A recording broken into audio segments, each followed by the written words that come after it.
La idea es la siguiente. Va a partir Gonzalo, continúa Rubén y finaliza Marta en sus presentaciones, alrededor de 20 minutos cada uno.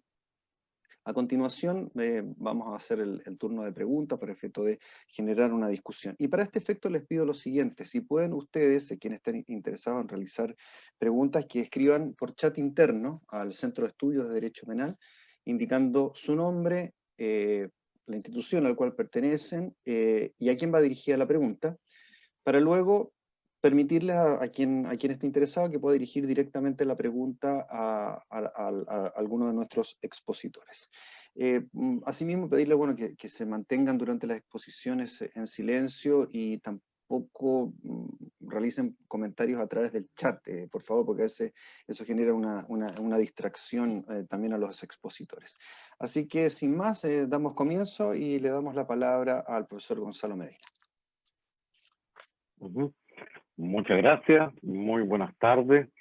En primer lugar, agradecer al Centro de Estudios en Derecho Penal de la Universidad de Talca por la gentil invitación a participar en este seminario junto a tan considerados y queridas copanelistas como son doña Marta Rey y don Rubén Romero. Yo creo que mejor compañía no podría haber deseado para discutir sobre este proyecto de ley.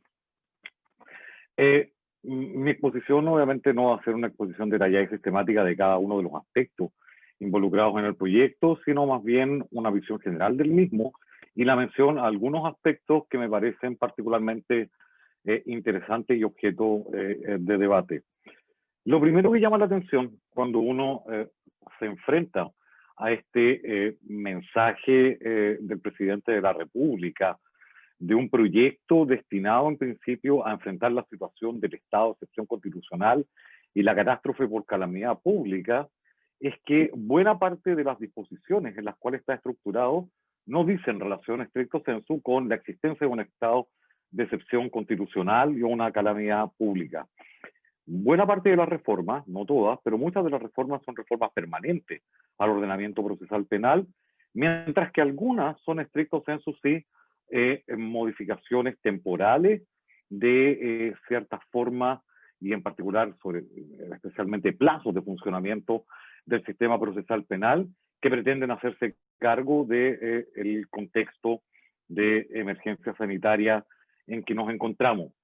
Pero si uno quiere valorar el impacto del proyecto, la verdad es que lo más relevante quizás está concentrado en aquellas reformas que no son pasajeras, sino que son cambios significativos y permanentes al sistema procesal penal.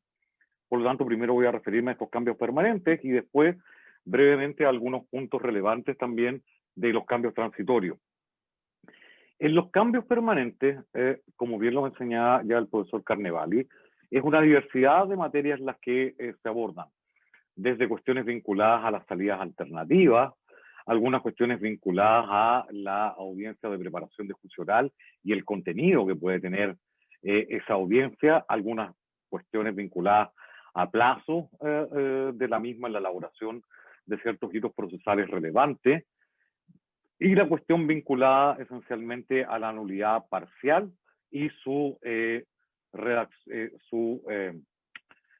forma de efecto, forma de interposición durante todo el proceso penal, y alguna última mención también a la oportunidad del procedimiento abreviado, cuestión en la cual también me voy a detener un instante únicamente para mencionarla.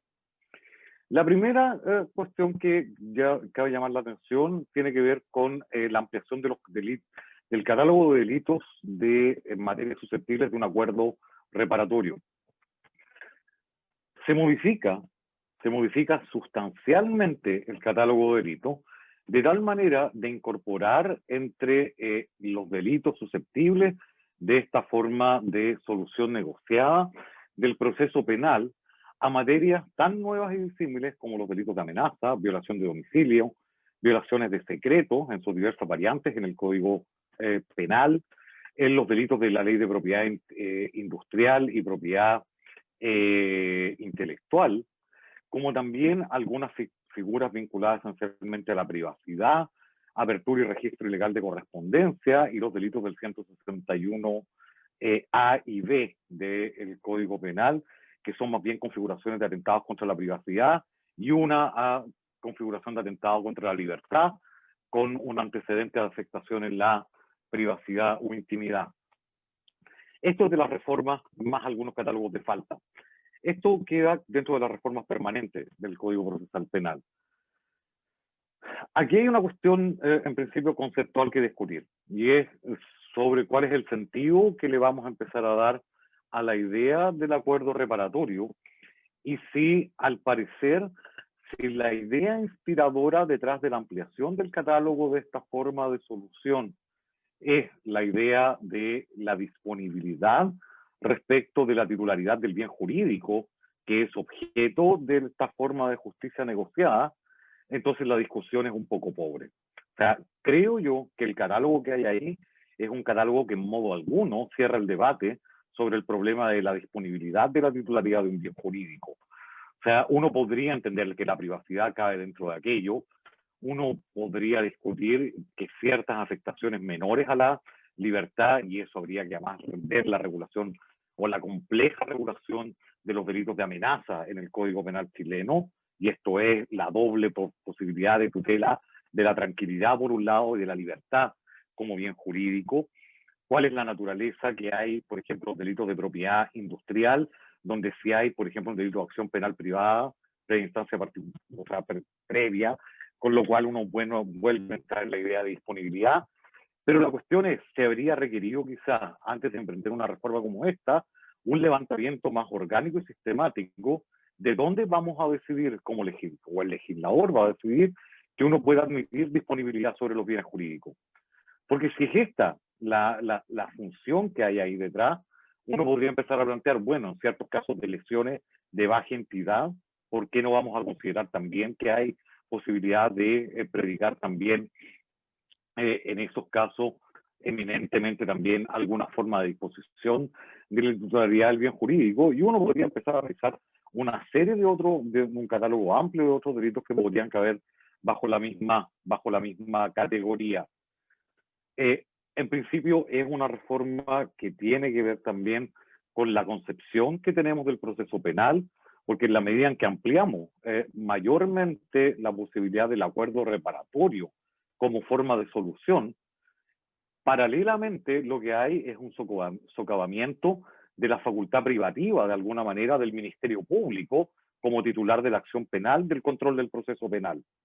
Una cuestión que en principio uno puede entender que promueve una forma de solución más amistosa al interior del proceso penal, pero para quienes entendemos que detrás de la cuestión de la persecución penal hay un componente fuerte del principio de legalidad y del principio de oficialidad, creemos que lo más razonable es una recomprensión en una forma estructuradamente fuerte y con responsabilidad irreglada, pero fuerte, de las facultades del Ministerio Público, y no una oración paulatina en la cual se van limitando, se van de alguna manera privatizando las facultades al interior de las soluciones del conflicto del proceso penal, en desmedro del control estatal del conflicto mismo. Hay ahí, yo creo, una discusión más larga que esta ampliación del acuerdo reparatorio debería en principio llevarnos a dar de todas maneras. La segunda cuestión que uno empieza rápidamente a ver es, digámoslo en esta manera relativamente amplia, es la cuestión vinculada a la oportunidad de los acuerdos. Hay aquí la generación de una nueva audiencia intermedia del 280 bis que permite de alguna manera ampliar, y esa es la idea, ampliar las oportunidades para la celebración de suspensiones condicionales, acuerdos reparatorios y procedimientos abreviados. En principio uno debiese entender, y esta es la postura que yo sostengo, que uno debiese tener razonablemente mayor amplitud para la celebración de este tipo de acuerdos. Yo no veo mayor problema en aquello, y creo que esto es una tendencia razonable de descongestión del sistema procesal penal, de flexibilidad en el manejo del mismo, y en principio uno podría pensar también que incluso todavía es algo tímido.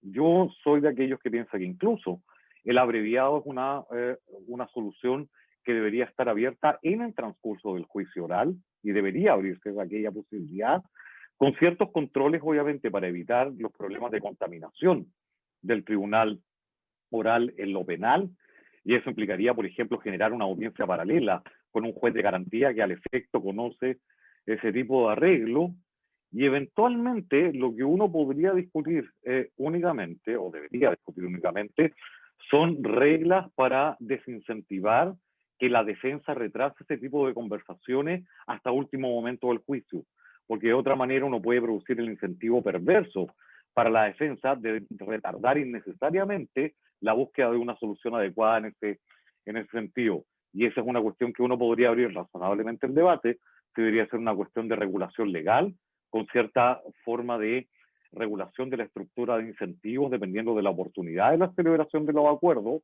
o más bien debería ser una cuestión únicamente entregada a una regulación razonable que el Ministerio Público debiese dar como criterios orientados a la forma en la cual debería llegarse a este tipo de acuerdo. Esa es una segunda cuestión clave. Toda la regulación que hay ahí de oportunidad en materia de regulación de generación de este tipo de mecanismos alternativos de resolución al juicio oral, claramente cumple una función de descongestión y están bien como modificaciones estructurales. En el mismo sentido, yo creo que uno podría tratar de entender el problema de la nulidad parcial. El problema de la regulación del instituto de la nulidad parcial como consecuencia del recurso de nulidad es claramente, y esto también es de alguna manera tramposo a la luz de la idea del proyecto, es una cuestión que era requerida de regulación al interior del sistema jurídico procesal penal chileno. Y eso era, yo creo, una cuestión de relativo consenso entre todos los operadores e intervinientes del sistema de justicia criminal. Sin embargo, creo que esto no dice nada en relación, de nuevo, con un problema que tenga que ver con el estado de emergencia o estado de excepción o la emergencia sanitaria, sino que era una reforma que razonablemente también debería haberse introducido con o sin emergencia sanitaria al sistema procesal penal.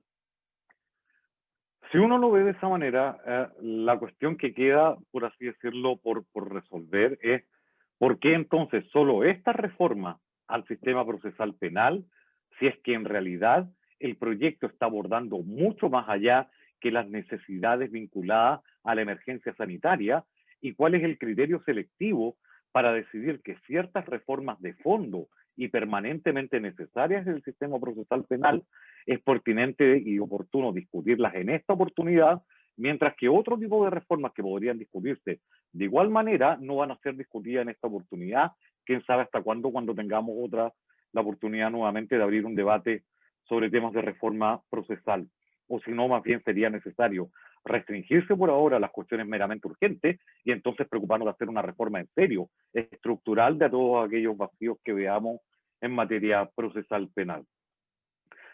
Por último, quiero cerrar con un par de reflexiones. Hay un par de reformas que me parecen sinceramente contrarias a la idea de siquiera dar celeridad.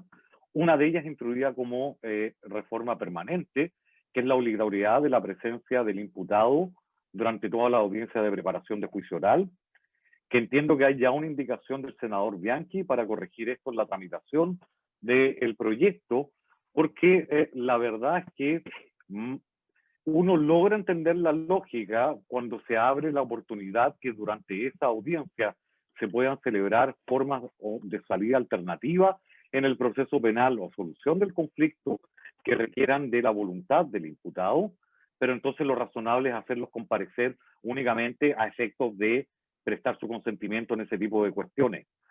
Pero cuando uno piensa en ciertas formas, o sea, estoy hablando en las audiencias más extraordinarias del sistema procesal penal, porque las audiencias de preparación de juicio oral no son todas de larga duración, pero hay algunas audiencias de preparación de juicio oral que hacer al imputado concurrir durante todos los días de la audiencia de preparación, en la práctica termina siendo más pena que la pena a la cual el tribunal lo va a terminar condenando en el evento que se va a llamar en el juicio oral. O sea, obligar a estar al pobre cristiano escuchando un montón de abogados discutir una cantidad de payasadas técnicas durante no sé cuántos días y las 15.000 reglas de exclusión de pruebas en las cuales no va a entender nada, para que después lo terminen condenando 541 días de una pena remitida, es una cuestión que es más o menos, por lo menos a mi entender, violenta.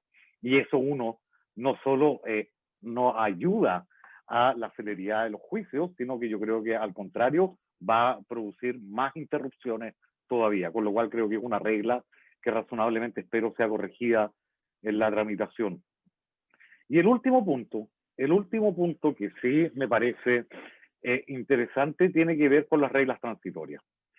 Y en las reglas transitorias, que la mayoría de aquellas están vinculadas esencialmente a plazos de cumplimiento de ciertos hitos procesales y la flexibilidad necesaria para el cumplimiento de los mismos, los cuales en principio parecen ser todos lógicos y razonables, hay un par de asuntos que son dignos de destacar.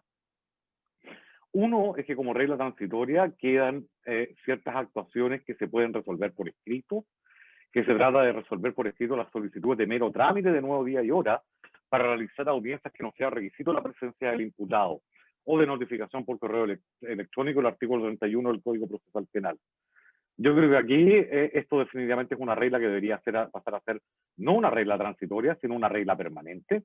Aquí hay un problema en general del sistema de una pérdida horrorosa de tiempo en una cantidad de audiencias sin ningún sentido, en el cual la pura idea de hacer peticiones verbalmente pareciera mantener esta ilusión de la oralidad como forma de predilecta de la expresión del proceso penal. Yo creo que incluso da la reflexión para poder extender como cuestiones que deberían resolverse meramente por escrito a unas audiencias que van incluso más allá que las de 9 días y hora. Piense, por ejemplo, en las meras audiencias de ampliación de plazo de investigación, en las cuales, sinceramente, a menos que alguien se oponga, no tiene ningún sentido hacer ir a un montón de partes para una cuestión que uno sabe que son audiencias absolutamente de mero trámite. Ahí hay espacios de mejora que deberían introducirse de manera permanente, en mi opinión, al interior del sistema. Y lo último tiene que ver con la realización de audiencias por vía remota. O sea, este mismo seminario es la muestra de lo virtuoso que pueden ser las actuaciones por vía remota, pero creo que ahí hay un problema de una distinción esencial que tiene que ver con la dinámica particular de la producción de pruebas y el manejo de evidencia en audiencias frente a todo el resto de audiencias que son esencialmente organizadas bajo la estructura de partes que exponen argumentos para que un juez resuelva. Todas las audiencias que obedecen a esta segunda estructura, yo creo que no tienen mayor problema de regulación en su forma de realización remota. Y está bien que esté contemplada la posibilidad de que los tribunales con algún criterio fijen la forma de realización remota de las mismas. Pero en lo que se trata de audiencias en las cuales hay producción de manejo de pruebas o manejo de evidencia para rendir pruebas en las audiencias, como son paradigmáticamente los juicios orales, la verdad es que dejar entregado esto únicamente al criterio de organización de cada uno de los tribunales pareciera ser excesivo.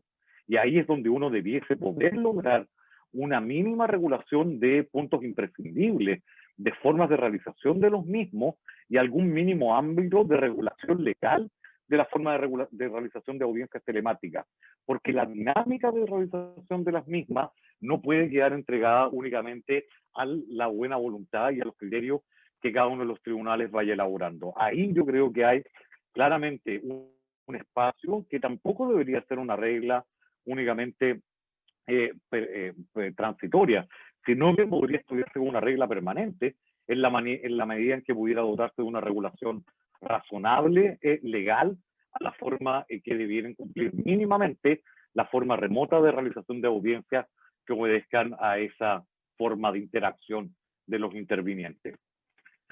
Esas son las reflexiones que en principio me merece el proyecto, como yo creo que hay cuestiones en las cuales se puede razonablemente avanzar, y creo que, bueno, hay que aprovechar que la pandemia nos coloque en la oportunidad de reflexionar sobre modos nuevos de trabajo y dificultades que en el proceso penal se puedan presentar.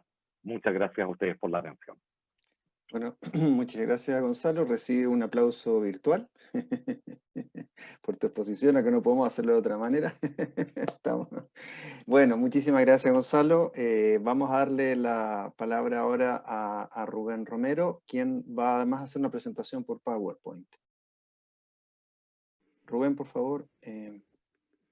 Muchas gracias, Raúl, y muchas gracias al Centro de Estudios de Derecho Penal de la Universidad de Talca por poder organizar este encuentro para debatir un tema que naturalmente es contingente, no solamente para los operadores que hemos tenido oportunidad de participar en las distintas instancias de la modificación legislativa. Con Marta, de hecho, formamos parte en un momento de la comisión técnica que sirvió para el anteproyecto, sino que también interesa a todo el foro, a todos los profesionales, jueces, abogados que de alguna manera se van a ver, para bien o para mal, afectados por la legislación que en definitiva quede. Para este efecto, justamente traje una PPT con el objeto de ir revisando muy someramente las modificaciones. Voy a compartir pantalla entonces a efectos de poder compartir acá. Entiendo que se ve.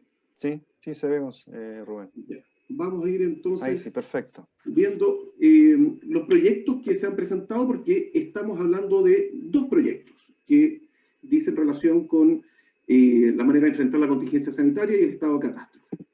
Estos dos proyectos son uno que se presentó primero el 15 de julio por un grupo de senadores y que tiene por objeto modificar hasta el 31 de diciembre de este año algunos plazos contenidos en el Código Procesal Penal, a efectos de, como dice el mismo proyecto, facilitar las audiencias y la vista de las causas, a efectos de también poder modificar algunos procedimientos, entre ellos el monitorio, en fin. El proyecto está actualmente en tramitación, fue aprobado en general ya por la Comisión del Senado, no está con urgencia en particular, ya tiene un informe de la Corte Suprema, y se vio, por así decir, adicionado con el proyecto más grande que se trabajó desde el Ministerio de Justicia, y que es el que comento que tuvimos oportunidad de trabajar el Ministerio Público, el Colegio de Abogados, la Corte Suprema y la Defensoría, y que conforma el proyecto presentado por el Ejecutivo.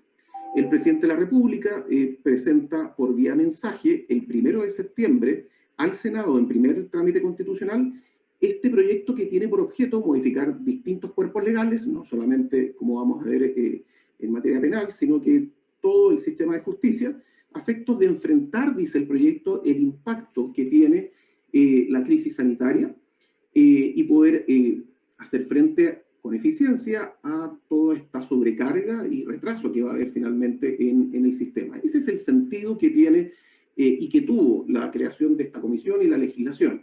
Por lo tanto, de alguna manera coincidimos con Gonzalo en cuanto a que el objetivo es enfrentar una contingencia sanitaria, una sobrecarga del sistema, y las reformas que vamos a ver no siempre tienen esa inspiración.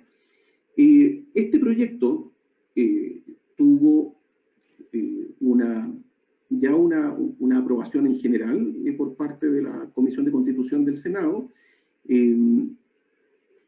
Fue objeto de indicaciones hasta el 9 de octubre por parlamentarios y por el propio Ejecutivo. Vamos a ver que algunas indicaciones son bastante importantes en cuanto a perfeccionar o adicionar algunos temas que no estaban originalmente incluidos.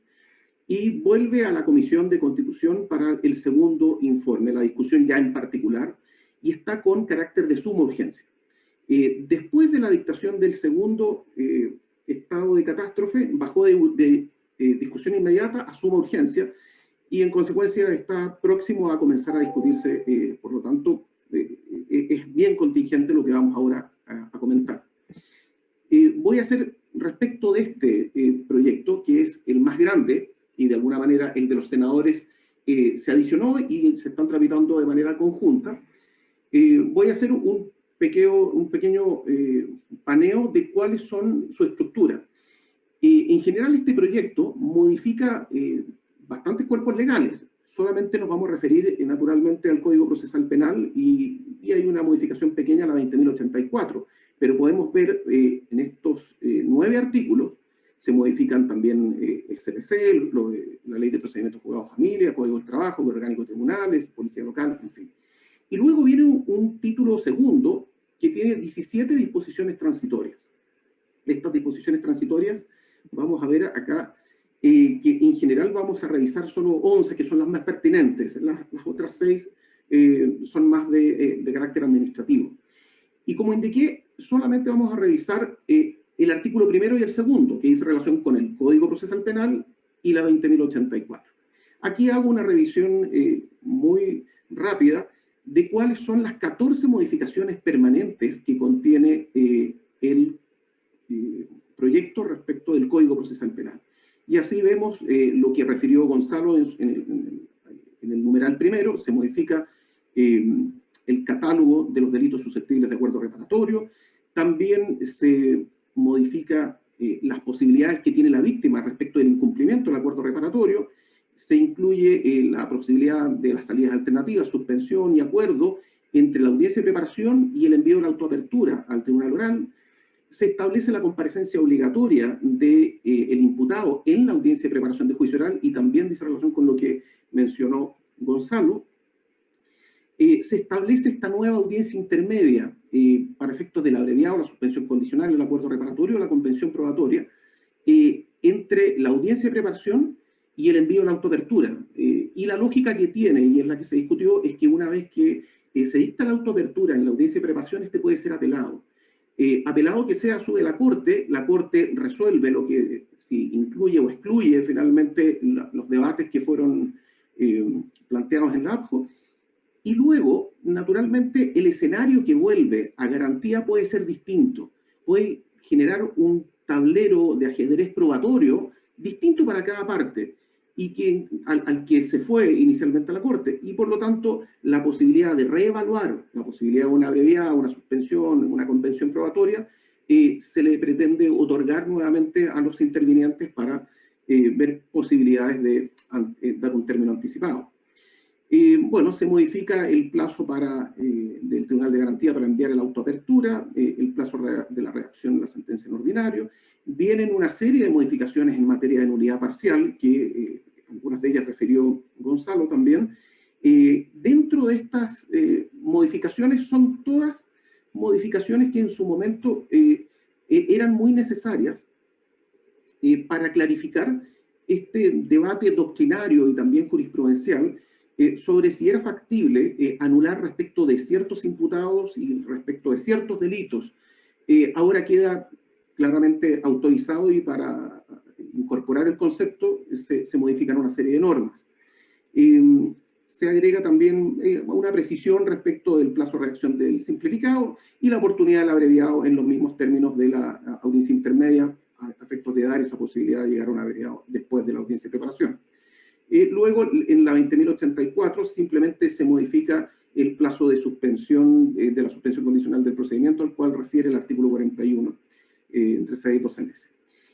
Eso es el panorama general de las modificaciones permanentes del Código Procesal Penal.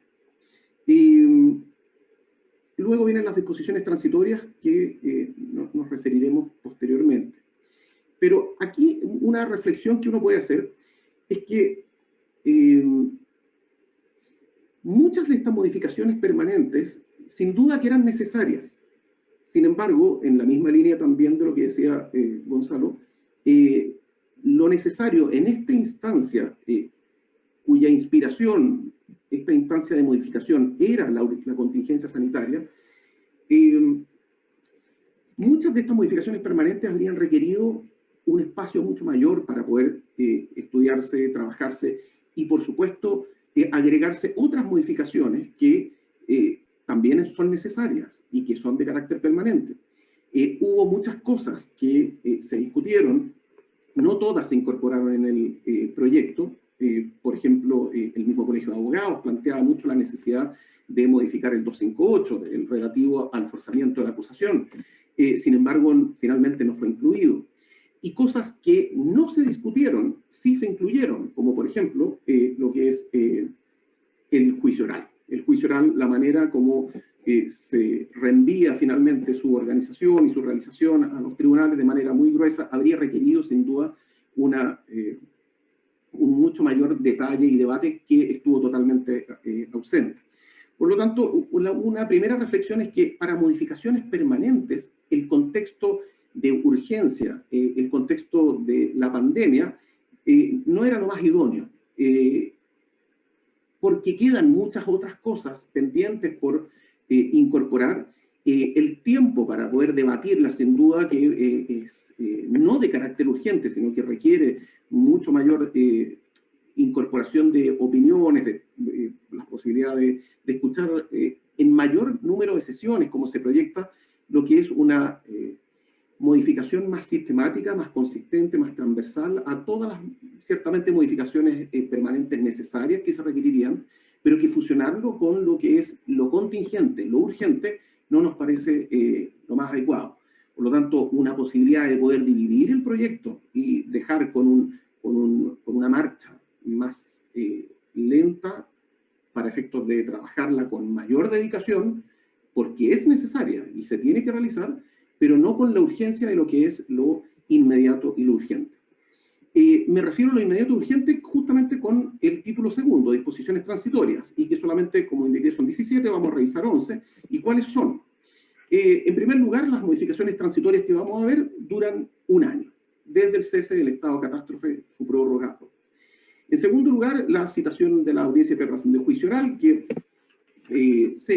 tal como, no voy a repasarlas todas, pero sin duda que casi todas las que vemos acá en la lámina dicen relación con la ampliación de ciertos plazos para la realización de la audiencia de preparación, la fecha de agendamiento del juicio oral, la fecha de agendamiento del juicio oral en RPA, el plazo de redacción de la sentencia en el tribunal oral, el plazo para poder recurrir de apelación en ciertas materias, aumentándolo de 5 a 10, el plazo de fallo para el recurso de nulidad, fallándolo en 30 días y no en 20 días, la preparación del juicio simplificado, que también se indica ahí una prórroga de 30 días, y luego viene ya las modificaciones que son más delicadas en lo que es lo transitorio. Voy a pasar a la siguiente lámina, especialmente las que hice relación con el artículo 11 transitorio, la cláusula o la famosa cláusula undécima. Porque la cláusula undécima es la que refiere justamente a la posibilidad de los juzgados de garantía y tribunales orales de realizar audiencias por vía telemática. Es nuevamente algo que ya había adelantado Gonzalo como su análisis de cierre, porque precisamente hay ciertas audiencias que uno puede entender fácilmente que se pueden despachar vía remota.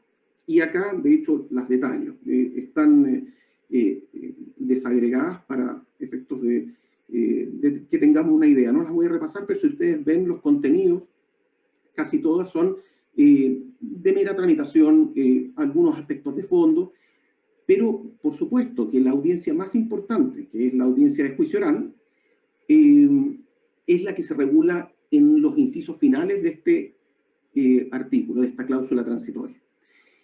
Acá me di la licencia de poder transcribir estos dos incisos que, a mi parecer, al parecer de la institución también, son bien delicados porque en rigor el reenvío es muy, muy grueso. Respecto de las audiencias que acabamos de ver, todas estas de mero trámite, se indica, y aquí vemos que con todo, una vez que ha sido notificado el interviniente de que se va a realizar por vía remota la audiencia, el fiscal, el defensor o el querellante, si lo hubiera, podrán oponerse por escrito dentro de las 48 horas a esta manera de realizar, para que se haga de manera presencial o semipresencial, por considerar que se pueden vulnerar garantías si es que se hace de esta manera remota. El tribunal indica resolverá de inmediato y por la vía más expedita según los argumentos que se presenten por los intervinientes. Entonces, ¿qué es lo que tenemos acá? Primero, una oposición que es por escrito, dentro de las 48 horas desde que el tribunal decide que se va a hacer por vía telemática, y se resuelve por despacho, no se resuelve en audiencia, y en consecuencia de eso ya nos parece que es complejo, porque si vamos a discutir la infracción o no de garantías, la vía escrita no es la más adecuada para poder debatir en profundidad el tema. Sin embargo, lo delicado es que este inciso que dice relación con estas audiencias de trámite se aplica luego para el inciso que viene. ¿Y qué es lo que dice el inciso que viene? Dice, en el caso del juicio oral y el juicio oral simplificado, el tribunal competente podrá, a ver, déjenme ver si lo puedo encuadrar un poco mejor. Acá.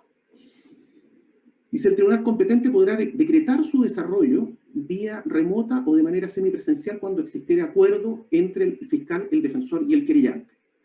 A ver, esto recoge lo que está ocurriendo actualmente. Efectivamente, cuando hay acuerdo entre los intervinientes y el tribunal, sin duda que se puede hacer semipresencialmente o vía remota.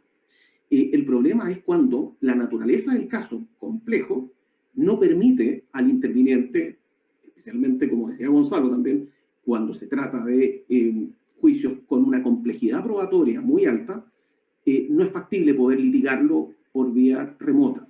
Quizás se podrían articular, y es un trabajo que habría que proyectarlo a largo plazo por vía semipresencial, pero por vía remota, sabemos, quizás los operadores tienen conocimiento de las tensiones interinstitucionales que se han generado entre la Defensoría y ciertos tribunales del país, porque este acuerdo que habla, este inciso, en general, yo diría en 70-80% del país funciona criteriosamente, se llegan a acuerdos, pero en algunas regiones han acontecido tensiones interinstitucionales en las cuales finalmente se termina obligando a la defensa a tomar juicios que son simplemente inviables. El caso más conocido, el caso de Arica, en el cual un caso de 2 robos con intimidación, 30 años de cárcel que se están viendo con una complejidad probatoria que la defensa consideró era inviable realizarlo por vía remota, se opuso y finalmente le declararon el abandono a la defensa, y no solamente con el abandono, sino que se le sancionó por 15 días por haberse negado a tomar el juicio en esas condiciones. Y una situación similar se generó en Viña del Mar, pero ahí hubo un voto de uno de las magistradas que estuvo conteste con que era inviable poder hacerlo. De hecho, ella misma reconocía en el voto disidente la imposibilidad de haber podido fallar correctamente por lo que significa la vía telemática. Y existen estas tensiones, algunas similares en Biobío y algo en los lagos. En general hay acuerdo. ¿Por qué hago esta introducción? Porque luego este inciso indica que sin perjuicio a lo anterior el tribunal competente podrá decretar su desarrollo vía remota, siempre que estime que dicha modalidad no vulnera las garantías. Bueno, el concepto del tribunal. En este último caso, el fiscal y el defensor podrán oponerse a la resolución procediéndose conforme al artículo anterior. Es decir, 48 horas me puedo poner por escrito y sin debate, por vía remota, el tribunal me resuelve sin audiencia. ¿Qué es lo que acontece acá? Que se incorpora un último inciso en el cual indica que el funcionamiento de la modalidad vía remota o semipresencial se sujetará a los protocolos de actuación interinstitucional que se celebren al efecto aprobados por la Comisión Permanente de Coordinación del Sistema. Actualmente este tema, efectivamente, en la Comisión Nacional de Justicia se ha debatido, yo diría en las últimas 5 reuniones, ha sido uno de los temas de la tabla, en pos de poder llegar a un acuerdo interinstitucional. No ha sido viable, no ha sido factible hasta el momento. Sin embargo, estamos en vías de poder proponer algo al Ministerio para afinar esta norma. Porque, en definitiva, y es lo que les quiero compartir, cuando estamos hablando de la realización del juicio por vía remota, o por vía semipresencial, o por vía presencial, estamos hablando de la organización del juicio y el ejercicio de las garantías de los intervinientes. Esto, naturalmente, requiere una regulación mínima, porque entregarlo completamente, como lo hace finalmente la norma, de manera muy gruesa, a través de un protocolo que ni siquiera aún ha visto la luz. De hecho, aquí coloco entre paréntesis chiquitito, pendiente a la fecha todavía no se dictan estos protocolos de diálogo interinstitucional para ver qué casos son viables o no. En consecuencia, lo que ha ocurrido y que puede ocurrir con esto es que los tribunales finalmente son los que deciden qué juicios se hacen por vía semipresencial, remota o presencial, y no existe un lineamiento que sea común, uniforme para todo el país sobre esta materia. En primer lugar, como Defensoría consideramos que la organización del juicio siempre corresponde que sea el legislador la que lo defina. 19.3, inciso sexto, solo al legislador toca siempre definir siempre las garantías de un justo racional procedimiento. Pero si ese argumento no se acoge, una de las cosas que queda necesariamente como consecuencia es que entregárselo a los tribunales determina, como los propios representantes del Poder Judicial nos han indicado en las comisiones técnicas que no es factible establecer una única manera porque existe un principio de independencia de los tribunales que debe ser respetado. Cada tribunal es soberano para poder jurisdiccionalmente fallar y organizar su juicio como ellos establezcan, y en consecuencia uno necesariamente desprende de eso, y es lo que acontece en la realidad, que van a haber tantas formas de organización del juicio, vía presencial, semipresencial o por vía remota, como tribunales hayan. De hecho, justamente hice el ejercicio con todos los jefes de estudio del país, de la Defensoría, levantemos todos los protocolos que actualmente hay. Llegamos a levantar 58 protocolos distintos de forma de realización del juicio oral. En consecuencia, 58, ¿qué es lo que determina eso? Lo que determina es que hay 58 formas distintas, lo cual significa que la igualdad en el juzgamiento a lo largo del país no existe, porque existen distintas formas de poder hacerlo. Y el que esto quede consolidado finalmente con una entrega legislativa a que los tribunales, teniendo un principio de independencia que naturalmente se respeta, es consolidar una diversidad de organizaciones de forma del juicio que no contribuye a la igualdad del juzgamiento. Y es así como tenemos ejemplos. Entonces, hace un mes se celebró en la cuarta región un protocolo interinstitucional para hacer los juicios presencialmente. La verdad que es un prototipo de protocolo excelente que a nosotros nos parece muy bueno. El problema es que la región del lado, o la de más allá, o la de más acá, tienen formas de organización distintas. Y en consecuencia no puede ocurrir que en algunos lugares pueda ejercer mis garantías de manera presencial, de la manera que establece el código, y en otras simplemente, bueno, la idea es poder solucionar y contribuir a regular esto. Y hemos promovido una propuesta desde la Defensoría que estamos intentando, ya sea interinstitucionalmente en la Comisión Nacional de Justicia o finalmente en las sesiones del Congreso, poder regular ciertos aspectos mínimos. Es lo que decía Gonzalo también al cierre de su presentación, aspectos mínimos para poder regular. ¿Cuáles son esos aspectos mínimos? Entendemos que lugar y forma de control de la prueba. En segundo lugar, la presencia mínima de 1 o 2 jueces en el tribunal. En tercer lugar, forma de incorporación de prueba y formas mínimas de litigación que se regulen para que queden estandarizadas. Y en cuarto lugar, garantizar la relación imputado-defensor, ya que por vía telemática es complejo generar salas simultáneas. La verdad que se tiene que regular de alguna manera. Estos 4 ámbitos consideramos que son las propuestas mínimas para regular un juicio oral en términos que puedan ser satisfactorios para que dentro de esos ámbitos se pueda regular por cada tribunal, pero con un rayado de cancha legislativo mínimo en términos organizativos, en términos procesales. Respecto a las indicaciones de este proyecto, les comenté que al 9 de octubre se cerró el primer periodo de indicaciones. El senador Bianchi, de hecho, en la presentación, en el numeral 78, indica, no obstante haberse dispuesto a la realización de un juicio oral o juicio oral simplificado, por vía remota, semipresencial, la prueba testimonial, declaración de imputados y de peritos deberá recibirse en audiencias presenciales o a través de videoconferencias realizadas desde las dependencias de un tribunal de la República habilitada para tal efecto y bajo la supervisión de un funcionario a fin de garantizar dicha declaración. Es decir, esta indicación del senador va justamente en la línea de lo que estamos planteando, de poder regular en algún aspecto básico el lugar y rendición de la prueba. Algo acá aconteció, porque parece que como que se rayó, no sé, algo aconteció en la... No, alguien está rayando, yo creo. No, yo no fui, ¿ah? Sí, sí, no, yo no fui. Pero alguien está... Creo Marta no, pero efectivamente algo pasó acá. Bien. Y el otro tema, finalmente, que es interesante a propósito de las indicaciones, es el relativo a una indicación que agrega el Ejecutivo, que no está en el proyecto original y que dice relación con el 318. Es decir, dar la posibilidad para poder facilitar la enorme carga de trabajo que se ha acumulado con esta infracción del 318. Sabemos que van más de 200.000 ingresos en esta materia. Bueno, otorgarle mayores facultades expresas al tribunal para poder incorporar el artículo 70, imponer una multa inferior al monto señalado por la ley y autorizar el pago en parcialidades. La verdad que nos parece que es correcta, pero debería ir más allá, aumentar las facultades también a la posibilidad de ejercer el 398 sin los antecedentes que requiere la norma y que en algunas regiones justamente los tribunales se han visto inhibidos de poder aplicarla porque no hay los antecedentes al momento de presentación del requerimiento.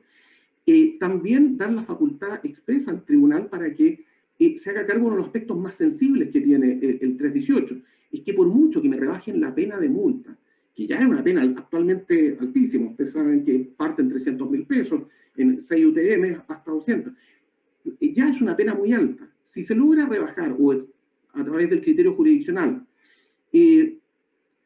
igual la condena que sea, por muy baja que sea la multa, va a significar una condena de un simple delito.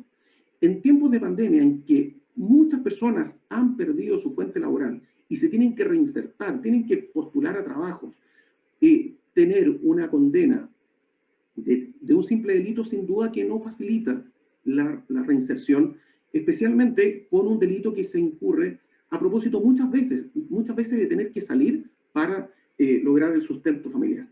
Es un tema delicado y por lo tanto merece mayores facultades, por último, para el tribunal a efectos de que pudiese omitir o eliminar antecedentes de oficio del propio tribunal si es que alguien se vio condenado. Otra cosa interesante que agrega esta indicación es que indica que si la multa fuere pagada dentro de los 15 días, tal como dice el 392 actual, la rebaja no será de un 25%, sino que dice que ella podrá ser rebajada hasta un 50%. Será rebajada en un 50%. Esto es positivo, sin duda. Sin embargo, claro, va a depender de cuál es el monto que finalmente el juez estableció bajo estas facultades del 70, tanto fijar un monto mínimo inferior como autorizar cuotas. Esto es, yo creo que de los aspectos que va a ser debatido, porque la carga que viene en términos del sistema va a ser altísima. Y bueno, no sé si ya me he excedido o no en el plazo o en el horario, así que voy cerrando ya la presentación, que ciertamente quedó toda rayada. Ya. Muchas gracias y Raúl, por favor, cedo la palabra para que Marta también nos comente. Bueno, muchísimas gracias, Rubén, por tu presentación. No sé qué habrá pasado ahí, un atentado. No le gustó lo que estabas diciendo. Bueno, bueno, muchas gracias, Rubén, y le ofrecemos la palabra a Marta para que pueda dar su exposición. Y que también va a hacer una presentación por PowerPoint. Marta, por favor. Sí. Espero que gracias. no sea un atentado tampoco. Espero yo lo mismo, fíjate, estoy bien asustada. Y como, claro, como primera sospechosa quise eliminar inmediatamente mi responsabilidad. Sí, muy buenas tardes. En primer lugar, a todas y a todos, agradecer la invitación de la Universidad de Talca a través de su Centro de Estudios de Derecho Penal. Muy contenta también de participar en esta instancia.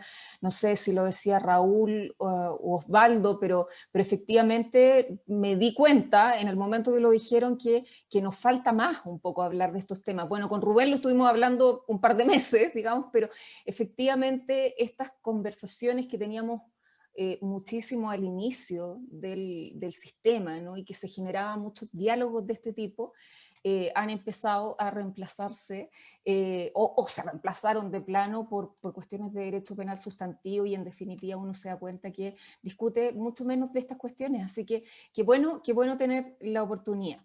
Y ahora, aprovechando la tecnología, voy a compartir. ¿Estamos ok? ¿Se ve? ¿Sí? Ya. Sí, se ve, Marta, se ve bien. Ya, perfecto. Entonces, bueno, la parte buena es que a mí, sobre todo Rubén, me anticipó bastante de la presentación, no necesariamente porque compartamos lo mismo, pero porque cubrió muy bien lo que es el proyecto. Mi presentación se basa más que nada en el proyecto que se inicia con el mensaje presidencial dirigido al Senado, es decir, el proyecto de justicia propiamente tal, en el que, como comentaba Rubén, nos tocó a nosotros participar, porque se origina todo este problema evidente en el cual no, por supuesto no voy a ahondar. Y en la Comisión Permanente del Sistema de Justicia Penal justamente surge la necesidad de hacerse cargo de este problema y se genera una mesa de trabajo que es la que da origen a este proyecto de ley, que es la mesa de trabajo que se denomina del Sistema de Justicia Penal post-crisis sanitaria. Se nos dice desde el principio que esta mesa tiene dos grandes objetivos que de hecho están contemplados en el mensaje, uno los puede ver ahí. Uno es procurar la mayor eficiencia del sistema de justicia producto de la sobrecarga de trabajo sobreviniente producto de la pandemia. Y en segundo lugar, por un tema de protección de la salud, no limitar la presencia física de las personas en un lugar. Pero lo que es importante también decir es quedarnos en el título precisamente, es nuestro trabajo apuntaba en definitiva a soluciones de tipo legislativo post-crisis sanitaria. ¿Y por qué lo digo? Porque en definitiva nuestra postura como Ministerio Público, y así lo manifestamos desde el principio, era que para hacernos cargo, en definitiva, de esta mochila tremenda, de esta sobrecarga que iba a venir, o sea, pensemos que el contexto de esto tiene que ver con la ley 21.226, que fue la ley de suspensión de plazos, que le otorga estas atribuciones al órgano jurisdiccional, ¿no? De hecho, pone el peso importantísimo en el Poder Judicial de dictar el autoacordado necesario para que se haga efectiva la norma, y producto de eso entonces era bastante claro darse cuenta que íbamos a tener un problema posteriormente de atochamiento del sistema muy, muy importante, y había que hacerse cargo de ese atochamiento. Entonces se nos convoca justamente a pensar en soluciones legislativas que pudieran utilizarse para poder solucionar en algo esta crisis post-pandemia, ¿ya? Y lo que nosotros planteamos es que la primera forma de hacernos cargo de la crisis precisamente pasa por empezar a hacernos cargo ahora, en estos momentos, y que entonces estos temas no podían tratarse separadamente, es decir, cómo nosotros abordamos la necesidad de cumplir con el acceso a la justicia al día de hoy, con todo lo que tenemos al día de hoy, cómo nosotros abordamos los problemas del derecho a ser juzgado en un plazo razonable que tienen los imputados y que son normas de carácter constitucional para nosotros. En definitiva, esos problemas los tenemos hoy día y hubiera sido bastante bueno, pero bastante bueno que se hubieran tratado conjuntamente, porque evidentemente en la medida que nosotros nos hacíamos cargo en estos momentos de que esa mochila que siempre iba a existir, pero fuera muchísimo menor, esa situación iba a poder paliarse. Pero desde el principio se restringió nuestra competencia, por decirlo de alguna manera en términos procesales, únicamente a modificaciones legislativas post-COVID. Y esto tiene mucha relación con lo que Rubén comentaba recién, porque en definitiva nosotros no tuvimos la oportunidad de discutir todo esto que dice relación con la realización de las audiencias virtuales. Fue un tema que siempre estaba ahí, pero eso era parte, en definitiva, de la Comisión Permanente del Sistema de Justicia Penal.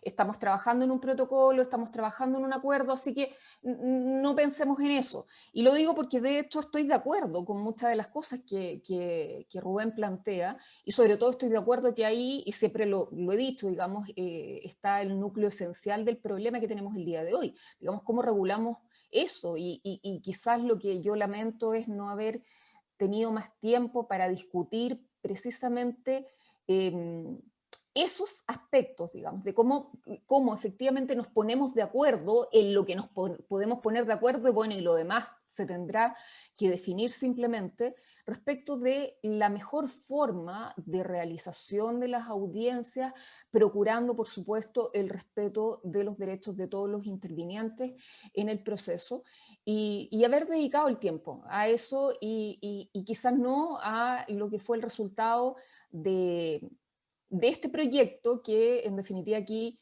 también coincido con Gonzalo y con Rubén. Cuesta un poco cuando uno lo ve decir cómo llegan a este resultado. Hay una explicación, ¿eh? Nosotros les podríamos mostrar las distintas reuniones y hay una explicación de cada una de las cosas, por raro que parezca, pero efectivamente uno lo mira y dice, bueno, ¿quién participó acá? Ya, no. no nos juzguen por eso. Eso es lo primero, ¿ya? Las modificaciones las voy a saltar, solo compartir efectivamente que uno ve este listado acá, tengo básicamente lo que son las disposiciones de carácter permanente, a las que ya aludió Rubén con bastante detalle y también Gonzalo con algún detalle, y claro, uno mira lo que quedó de este mix y dice, yo le encuentro toda la razón a Gonzalo cuando dice, ¿por qué no tenemos una discusión amplia y profunda respecto efectivamente de la disponibilidad de los bienes jurídicos para efectos de regular la presencia de los acuerdos reparatorios? Era porque efectivamente se nos habían señalado aspectos clave. Esto es urgente, tiene que ser rápido, tiene que ser algo de fácil discusión, así que idealmente que estemos de acuerdo, ¿ya? Eso es lo que hace esta cosa como extraña, porque en definitiva en esta cosa como extraña estábamos más o menos de acuerdo todos los que participábamos en esta comisión, ¿ya? Y en esto entonces decíamos, quiero explicar, digamos, esta es la relación que esto tiene con la pandemia, y lo dice el mensaje también, los ingresos a los tribunales y los ingresos a la fiscalía siguen siendo exactamente lo mismo si es que no se han incrementado, ¿ya? Pero lo que se ha reducido de manera ostensible es la realización de audiencias, ¿ya? En un número entre 65 y 70%, de audiencias de juicio, donde vamos a tener problemas en juicio, tanto en sede de garantía como en sede de tribunal oral, ¿ya? Los ingresos a tribunal oral no están subiendo por razones obvias, no pueden salir las causas de garantía, ¿ya? Pero en garantía las causas están ingresando. Y entonces teníamos que ver la forma de, o se pensó en la forma de bajar la cantidad de juicios y pensar cuáles son las formas que tenemos de promover otro tipo de salidas. Y por supuesto hubo muchas ideas al interior de esta comisión, pero estas fueron las que en definitiva prosperaron, ¿ya?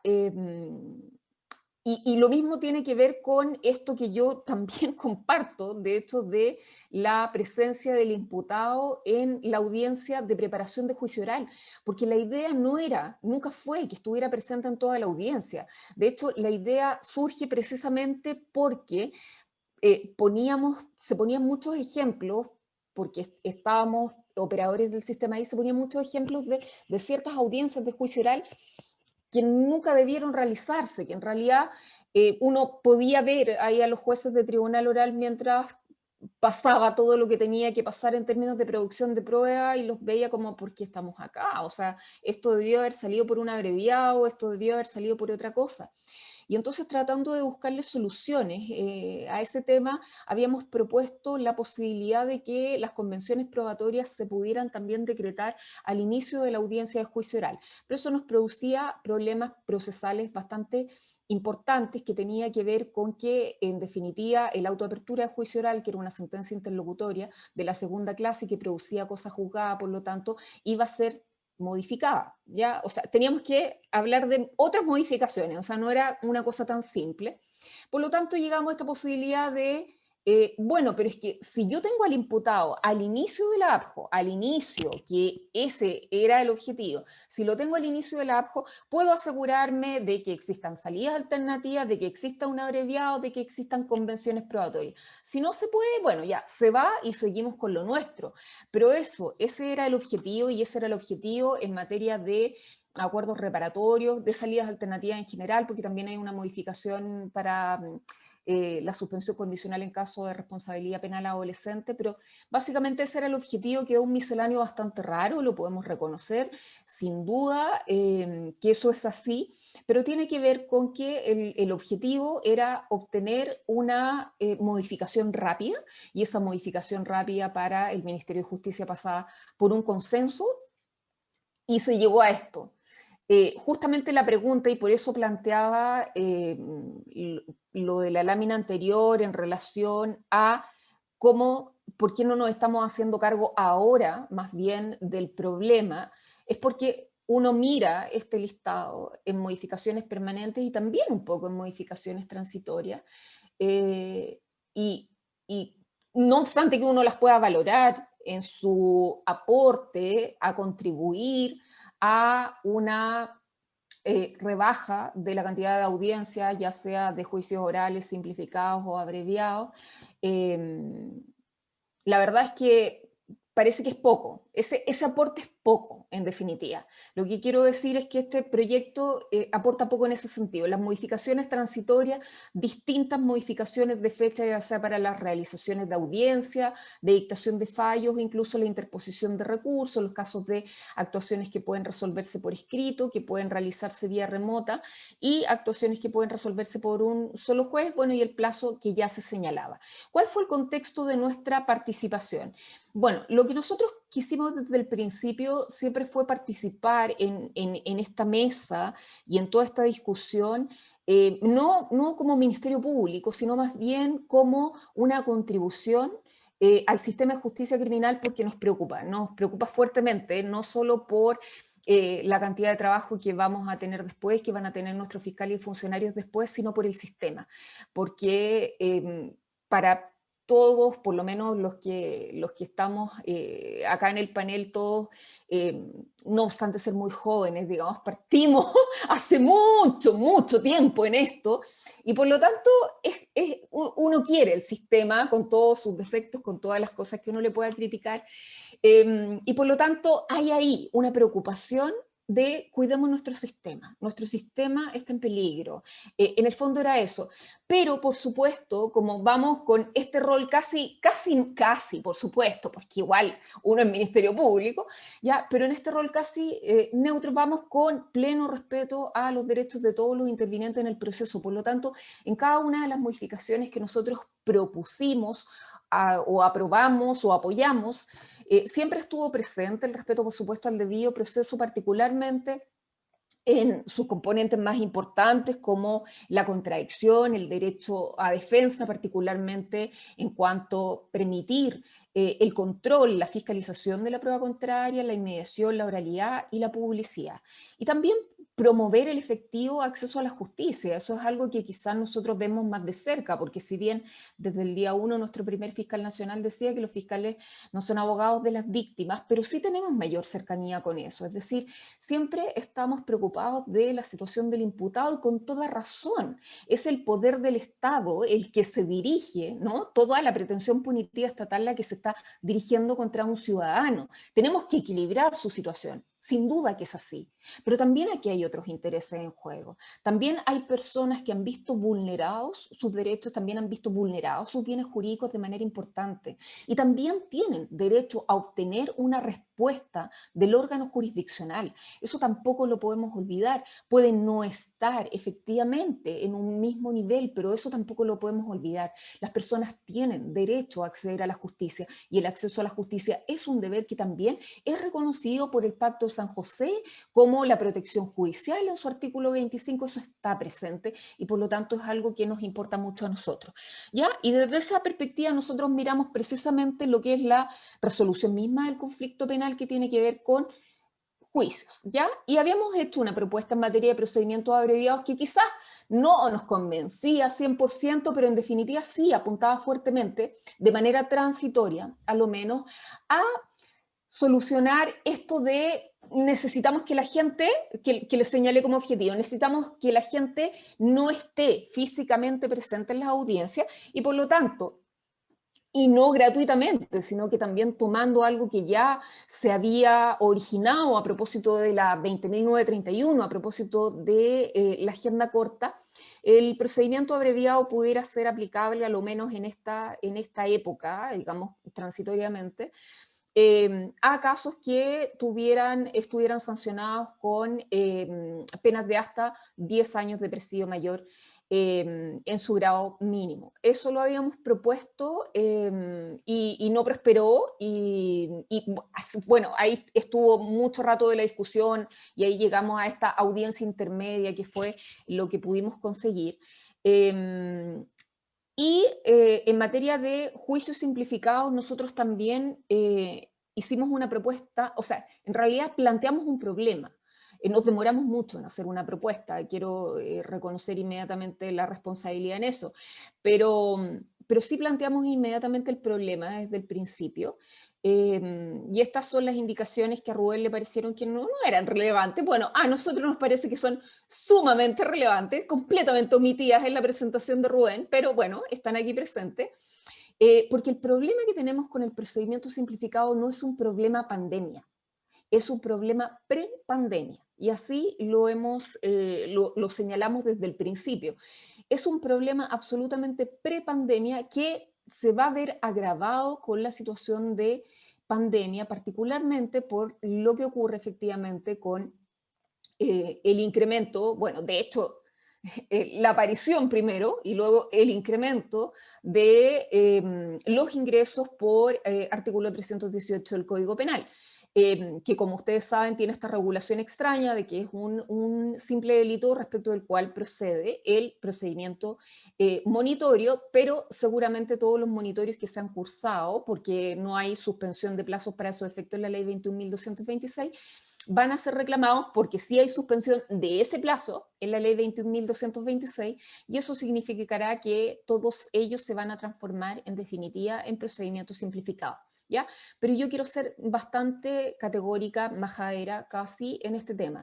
Es un problema el del simplificado que nosotros tenemos en forma previa al estado de excepción constitucional por calamidad pública.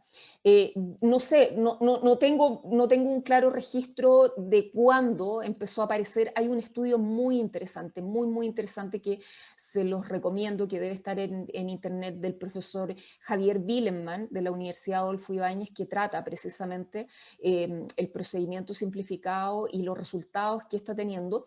Y nosotros, con cifras que son de la Corporación Administrativa del Poder Judicial y que concordamos con nosotros como Ministerio Público, es decir, es una realidad inobjetable, tenemos un promedio de 4 a 6 audiencias por cada RUC en procedimiento simplificado. Es decir, aquí hay mucha suspensión. Y eso lo que provoca, en definitiva, es que a la quinta audiencia o a la tercera o a la cuarta, evidentemente que nos vamos a quedar sin prueba. Nosotros, Ministerio Público, que somos quien tiene, por supuesto, la carga de la prueba. Ya, por supuesto, eso ha aumentado muchísimo el número de absoluciones en procedimientos simplificados, pero evidentemente que esto implica un retraso para el sistema que es muy notable. Yo me imagino que quizás el comienzo de esta situación puede darse de alguna manera desde la modificación muy antigua que tuvo el artículo 395, que establece la resolución inmediata en procedimiento simplificado, que si ustedes se recuerdan al principio de los tiempos, establecía que ante el reconocimiento de responsabilidad por parte del imputado, el tribunal solo podía imponer una pena de multa, ¿ya? Esto decía el antiguo, muy antiguo artículo 395. ¿Por qué? Porque en principio el procedimiento simplificado estaba contemplado únicamente para las faltas penales. Después se dijo, oye, los juzgados de garantía no van a tener mucha pega. Bueno, y se aplicó a simples delitos hasta el presidio menor en su grado mínimo. ¿Ya? Y entonces eso generó el problema de que los tribunales, ante la admisión de responsabilidad del imputado, imponían penas de multa, pero en casos en que la pena de multa no estaba contemplada como alternativa, sino directamente como copulativa.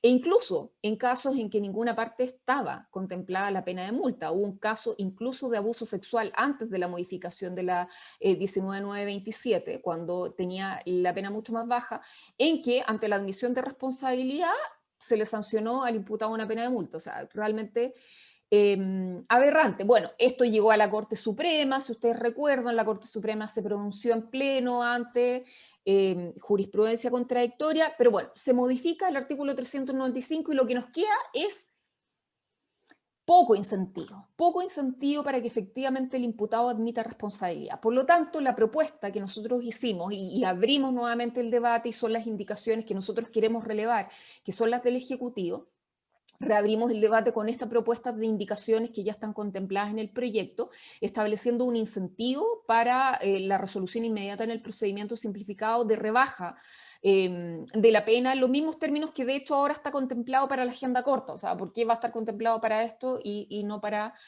los demás delitos? Por lo tanto, se establece expresamente y con la finalidad de evitar estas múltiples agendamientos de audiencia por una sola causa, se establece que si usted quiere el beneficio, le va a ir bien, ¿ya? Pero le va a ir bien solo si usted llega a la primera audiencia.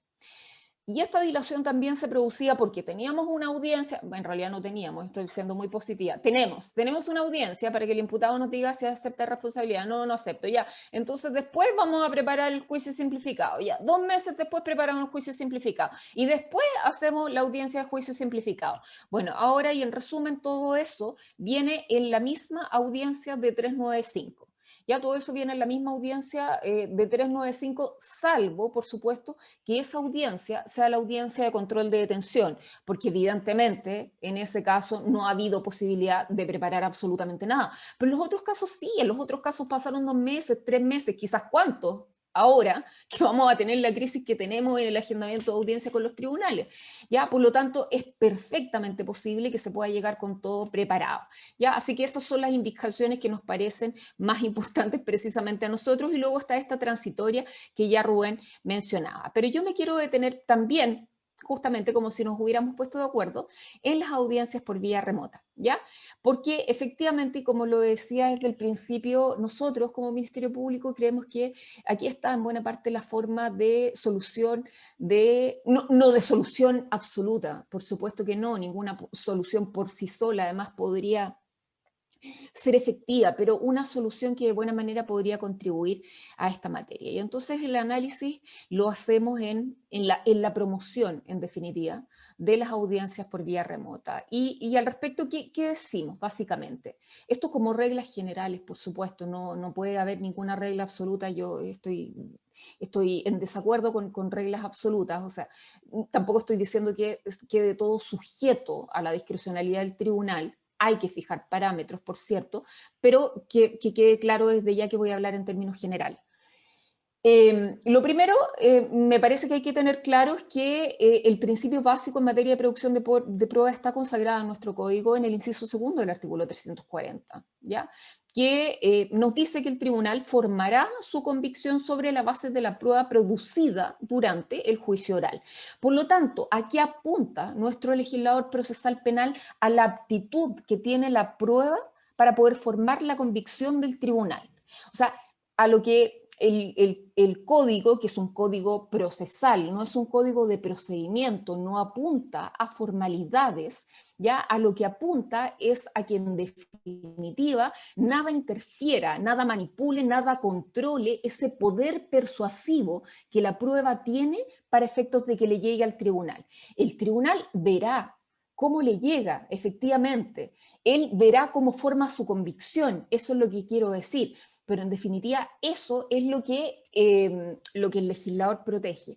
Y en definitiva lo preocupante, lo que podría resultar preocupante en este punto es pensar que en definitiva aquí se establecen formalidades que son las que no podemos dejar de respetar sin vulnerar garantías constitucionales.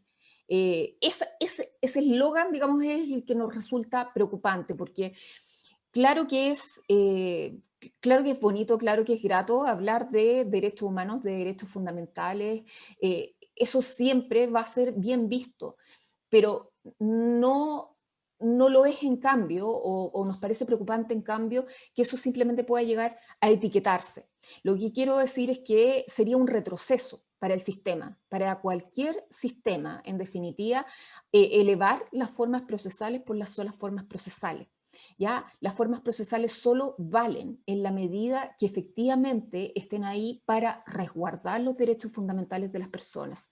Si no, no tienen ningún sentido. O sea, esto es algo tan básico como que toda la nulidad procesal, no estoy hablando del recurso de nulidad, toda la nulidad procesal se sostiene en el principio de trascendencia.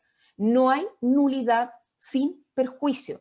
¿Ya? Eso ya nos dice que efectivamente esto no puede ser cualquier no cumplimiento de formas procesales, sino que tiene que ser algo que realmente tiene relevancia.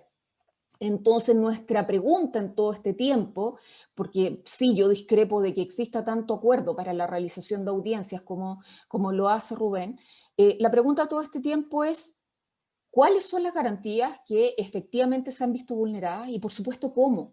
¿Ya? ¿Cómo? Que es la pregunta que se ha hecho la Corte Suprema en los 6 recursos de nulidad que ha conocido hasta ahora, en que precisamente se llega por la letra A del artículo 373 a la Corte Suprema por la realización de juicios remotos, y justamente la pregunta, porque se han rechazado los 6 recursos de nulidad, es ¿cómo se produce esa infracción a garantías constitucionales? Si nosotros miramos los pactos internacionales, por supuesto que los reconocemos en rango constitucional, de acuerdo al artículo 5 de esta Constitución, nosotros vamos a tener que lo que exigen ambos, tanto el Pacto de San José como el Pacto Internacional de Derechos Civiles y Políticos, es el derecho, establecen el derecho del imputado a interrogar o a hacer interrogar a los testigos y a contrainterrogar, etc. Eso es lo que establece, y es obvio, porque es un componente mínimo de la garantía del debido proceso, del principio de la bilateralidad de la audiencia, que ser oído, por supuesto, presentar prueba para sustentar las pretensiones de cada parte, de cada interviniente, controlar o fiscalizar la prueba contraria, elementos mínimos. ¿Y cómo se ven vulnerados en la audiencia remota? Estoy hablando particularmente respecto de las declaraciones de testigos y peritos, ¿ya? Por eso quise decir desde el principio, esto como regla general. Evidentemente que hay casos en que sí van a existir eventuales vulneraciones o posibilidades de que no deberíamos permitir, y por lo tanto tenemos que buscar los mecanismos adecuados, simplemente suspender y efectivamente prorrogar, y hacemos el juicio en el 2023 o en el 2024, no sé, ¿ya? Sí, esos casos se van a producir cuando efectivamente sea muy esencial para la defensa, para los intereses de la defensa, la revisión de la evidencia material que se tenga que exhibir en la audiencia. Esos casos pueden existir, pero el problema se produce cuando esto se establece como regla general y en definitiva sin asociación a casos concretos, que es lo que ha definido la Corte Suprema en los 6 fallos que ha dictado. Esos derechos están ahí, están presentes todo el tiempo: el derecho a ser oído, el derecho a presentar prueba, el derecho a fiscalizar, a controlar la prueba del contrario, el derecho a interrogar, a contrainterrogar, están ahí. ¿Y cómo se realizan? Gonzalo lo decía, esta instancia es una muestra de ello. Nos muestra efectivamente cómo aquí tenemos una transmisión simultánea y ustedes me tienen que escuchar, y bueno, vinieron voluntariamente, supongo, entonces me tienen que escuchar y me tienen que ver, eso está ahí. Y tengo compartida mi pantalla, pero si no la tuviera compartida, incluso podrían verme con más cercanía de lo que el tribunal oral puede ver a los testigos en una sala del tribunal. Pueden ver mis gestos, pueden ver mis expresiones, eso todo está presente. Y en definitiva, la inmediación no apunta a presencialidad. Eso no está establecido. No hay regla, a diferencia de lo que han sostenido estos recursos, de que el Código Procesal Penal establezca la presencialidad. Lo que establece el Código Procesal Penal únicamente está ahí en el artículo 329, que dice que los testigos y peritos deberán ser interrogados personalmente. Claro que la primera forma de interrogación personal es de manera física, pero yo estoy hablando personalmente con ustedes. Y Rubén habló personalmente con nosotros y Gonzalo también lo hizo y luego Raúl lo hará. ¿Ya? Sí, lo estamos haciendo personalmente. Esto no solo es simultáneo, no solo es, y en ese sentido, y es integral, digamos, es imagen, es voz, son gestos, etcétera, sino que además es interactivo. Claro, ustedes han tenido la lata de escuchar 3 monólogos de parte de nosotros, es cierto, pero es porque este es el formato de esta actividad. Ya, evidentemente que el formato podría haberse definido de manera distinta, y en una audiencia se define de manera distinta, y ustedes pueden abrir el micrófono y pueden plantear sus objeciones, plantear sus peticiones, etcétera. ¿Ya? Por lo tanto, también se da la interacción. Todo lo que necesitamos son esos aspectos, porque todo lo que necesitamos es que, en definitiva, el tribunal pueda apreciar directamente por sus sentidos. Solo nos quedaría fuera el tacto y el gusto, que creo que son innecesarios para estos efectos, la prueba que se está produciendo ante él. ¿Ya? La videoconferencia, entonces, permite poder unir en tiempo real, como se dice, lo que sucede en 2 lugares físicamente separados, percibiéndose de igual manera en el mismo lugar de manera interactiva, permitiendo la actividad de todos los intervinientes y la percepción directa de los jueces respecto de los dichos del testigo o perito, sus respuestas, las reacciones ante interrogatorios y contrainterrogatorios, etc. Ya, es cierto, no voy a negar que cuando el artículo 329 nos da una regla de excepcionalidad para las declaraciones por videoconferencia, por supuesto no está dando una regla general, pero estamos en estado de excepción constitucional. No es esa realmente una excepción suficiente, no es la protección a nuestra salud y a nuestra integridad una excepción suficiente, porque claro, lo otro es, como en todos los casos ha pretendido la defensa, que se suspenda la realización de la audiencia. Pero eso no es gratuito, porque eso tiene un costo también cuando nosotros pensamos en todos los actores del sistema. Tiene un costo además para el imputado. El derecho a ser juzgado dentro de un plazo razonable está consagrado en estos pactos internacionales. Y tiene derecho, efectivamente, a tener su juzgamiento. Y las demás personas que intervienen ahí también tienen derecho al efectivo acceso a la justicia, que no va a existir en 2 años más, porque la prueba no va a estar presente en 2 años más. Por lo tanto, no es algo que sea inocuo.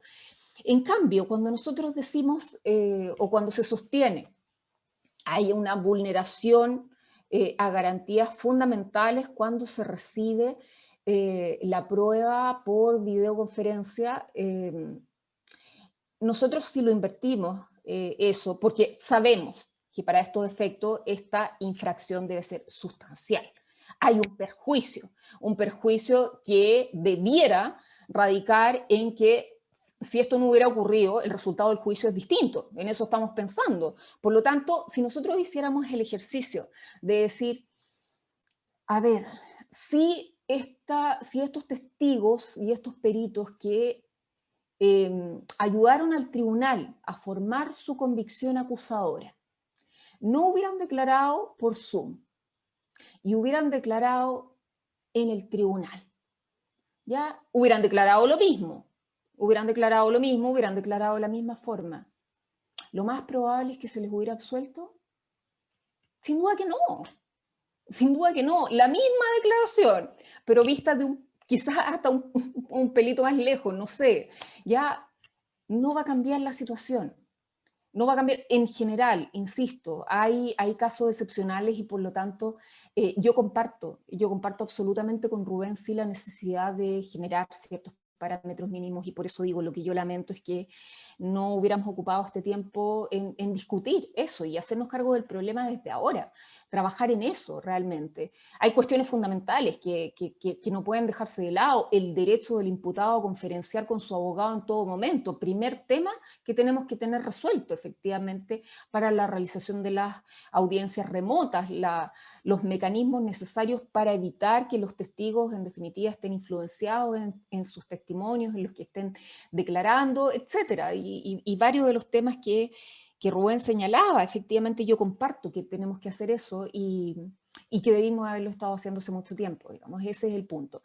En definitiva, yo creo que efectivamente acá hay un problema fuerte de colisión de bastantes intereses que están en juego. Yo quiero insistir en que el acceso a la justicia es algo de lo que también nos debemos hacer cargo todos como sistema. O sea, creo que efectivamente el órgano jurisdiccional acá tiene un rol clave, pero todos debiéramos hacernos cargo de cuidar nuestro sistema, y si el tema no está resuelto explícitamente, tan claro para el caso concreto, entonces, bueno, entremos a la interpretación, y esta interpretación me parece que tiene que ser teleológica, que tiene que atender a la finalidad de las normas procesales, en este caso en particular, y ocupando una cita del procesalista español Pietro Castro, la finalidad última de las normas procesales desde el punto de vista de la función que el Estado quiere realizar es la de impartir justicia del modo más expedito posible, sin perjuicio, por supuesto, de las garantías necesarias, con el menor esfuerzo individual, el mayor ahorro tanto para el Estado como para los particulares. Eso, básicamente. Así que muchas gracias nuevamente por la invitación y atenta a las preguntas. Gracias, Raúl. Bueno, muchas gracias, Marta. Bueno, entre los tres han expuesto temas bastante interesantes. Quisiera, antes de dar el turno a las preguntas, a lo mejor Gonzalo, Rubén y mismo Marta quisieran de alguna manera dar cuenta de lo que han dicho los otros intervinientes. Entonces quisiera darle ese espacio antes de dar lugar a las preguntas del público. No sé si Rubén, Gonzalo, la misma Marta quisieran... ya que vamos, sí, empiece Gonzalo, el mismo orden de las posiciones, precisión. quizá. Sí, una pequeña precisión que yo creo en el tema que puede ser más debatido, que es el de estas reglas, por así decirlo, las reglas de producción del juicio oral y la necesidad de regularlas, por así decirlo, formalmente a nivel legal, o dejar más o menos abierta la informalidad en ese tipo de producción. Yo creo que ahí hay un límite un poco más sutil que el que Marta quiere ver. Por ejemplo, uno podría decir que toda la estructura de la dinámica en la cual la forma de formular preguntas y contrapreguntas en el juicio oral, que es una cuestión brutalmente procedimental, pero que el legislador consideró necesario regular en el código y está regulado de manera legal, solo funciona de manera relativamente adecuada en un entorno presencial. Uno debería buscar quizás alguna alternativa, otra forma de cambiar el tema de las preguntas, pero no es una cuestión de presentarse a los tribunales. O sea, el tribunal no puede decir, ¿sabe qué? Yo voy a recibir la prueba de la manera en la cual mejor me acomoda y por lo tanto voy a decir que ahora todos pueden hacer preguntas abiertas. Bueno, pues bien, el código te dice es que tú eres el tribunal y no puedes decidir hacer eso porque hemos regulado hasta aspectos tan minuciosos como aquel. Yo creo que identificar cuáles son ese tipo de cuestiones meramente procedimentales que no pueden quedar meramente entregadas a la discrecionalidad de cómo el tribunal decida generar las reglas de reproducción de pruebas, es una cuestión que debería inspirar en la regulación de los contenidos mínimos de una regulación legal de formas alternativas a la presencial del juicio oral. Eso únicamente quería agregar. Gracias, Gonzalo. Rubén. Mira, muy en la misma línea de lo que indica Gonzalo, porque, a ver, el Código Procesal Penal regula el juicio oral en 70 artículos, del 281 al 351. Son 70 artículos que lo que pretenden es precisamente establecer una manera de hacer las cosas. Yo comprendo que estamos en una época de pandemia en la cual muchas de las cosas que se solían hacer de acuerdo al código ya no se pueden hacer. La pregunta es si el hecho que ya no se puedan hacer por la pandemia permite hacer las cosas de cualquier manera. Entonces, de acuerdo al buen saber y entender de cada uno de los intervinientes o tribunales que estén a cargo, y en consecuencia tener, como indiqué en algún momento, 58 formas de hacer los juicios, 58 protocolos que en rigor ya casi no voy al tema de si la definición es necesariamente debería ser legislativa. Es decir, el principio de legalidad como que de alguna forma uno siente tácitamente que se renuncia por el hecho de la pandemia. Recordemos que por ahí hay una opinión consultiva en la Comisión Interamericana que dice que los tiempos de las garantías no se suspenden por los estados de excepción o por las situaciones excepcionales ni a unas circunstancias de hecho, la misma Constitución, en el artículo 7, dice que ni aún a pretexto de circunstancias extraordinarias, ningún órgano podrá atribuirse otra facultad que le permite la misma Constitución, y en ninguna parte se permite que precisamente normas de garantía en la regulación de un justo y racional procedimiento, en especial la audiencia, que es el ícono del procedimiento penal, que es el juicio oral, queda entregada finalmente a los jueces, que finalmente los jueces, con justa razón, dicen, mire, yo soy autónomo, soy independiente, y por lo tanto lo voy a regular a mi buen saber y entender dentro de mi tribunal. Perfecto, se respeta, pero yo voy donde el legislador y le digo, mire, usted era el encargado de acuerdo a la Constitución para poder regular esto. Incluso pone un artículo 7º que sanciona con nulidad a los órganos que se meten en competencias que son propias del legislador, porque de lo contrario lo que tenemos es una desigualdad a nivel nacional en las maneras de organizar el juicio, sin perjuicio que ya desde el punto de vista operativo es necesario que haya un mínimo estándar para poder ejercer los mecanismos de contrastación, de refrescar memoria, de ver cómo vamos a articular las pantallas, cómo se van a incorporar la prueba material. Es decir, hay una serie de aspectos que no pueden quedar entregados de un tribunal a la diferencia del tribunal de la provincia del lado o de la región del lado, y tengamos finalmente desigualdad. si eso es finalmente lo que es más fácil de comprender para cualquiera que escuche este debate, sin perjuicio del debate de constitucionalidad en abstracto de a quién le corresponde definir estas normas operativas, que, insisto, el juicio oral, cuando se habla de garantía, se habla de una manera de hacer las cosas que, al menos de una manera convencional, se establece que aseguran con un mayor grado de cercanía el resultado, el buen resultado esperado. Por lo tanto, bueno, yo dentro de todo, coincido que es necesario hacerse cargo de esto. Para ello, tal como decía Marta, hemos tenido que hacer esfuerzos de interpretación al punto, porque ya no hay legislación. En estos tiempos se acabó la legislación y la 21.226 no es suficiente. Naturalmente los autos acordados tampoco son los llamados a regular materias que son de legislación. Y en consecuencia lo que tenemos que tratar es que la nueva 21.226 de salida, que es lo que pretende esta legislación que estamos acordando, para hacerse cargo de toda la paralización, bueno, permita que podamos seguir operando y mantener la continuidad del servicio, la continuidad de la justicia, el resguardo de la salud de todos los intervinientes, asegurar los niveles de presencialidad que se exigen para hacer mínimamente aquellas cosas que establezcamos de común acuerdo, pero que no queden entregados a lo que hemos tenido que hacer. Como bien decía Marta, hemos tenido que hacer esfuerzos en las que nos encontramos de interpretación. ¿Por qué? Porque precisamente el legislador, a través de proyectos como el que estamos discutiendo, es el llamado a poder, escuchando a todos los intervinientes de la parte operativa, bueno, definir cómo lo vamos a hacer para no tener que estar interpretando, integrando la ley en tiempos de vacío. Y en consecuencia, creo que para esto, debates como el que estamos teniendo son muy útiles, porque vemos las distintas sensibilidades, vemos los distintos intereses, vemos las distintas perspectivas normativas, vemos los distintos bienes jurídicos que están en juego, garantías, en fin. Para eso sirven, y por eso que me sumo a los agradecimientos que daba Gonzalo y Marta, a que organicen actividades como esta, Raúl, para poder discutir esto. Bueno, muchas gracias, Rubén. Marta, no sé si quieres, ya que el resto de los dos intervinientes, a lo mejor quizás agregar algún punto o redondear alguna idea que haya quedado. Sí, no, yo solo insistir en que yo estoy de acuerdo con Rubén en el tema de que no me parece conveniente que existan 58 protocolos, bueno, me entero recién, en todo caso, pero que efectivamente que no exista uniformidad en una cuestión tan importante como es el juzgamiento penal. O sea, ya eso nos parece, ¿de qué estamos hablando? Sí, por cierto, que estoy de acuerdo, pero vuelvo al punto de una discusión más aterrizada respecto de la vulneración de garantías fundamentales en este ámbito, de fijar precisamente esos parámetros. O sea, si tenemos que no voy a insistir en estos puntos, pero si tenemos que se puede interrogar, contrainterrogar, qué sé yo, lo que Gonzalo echa de menos, no sé, presencialmente, que es intimidar a los testigos, no, pues está prohibido.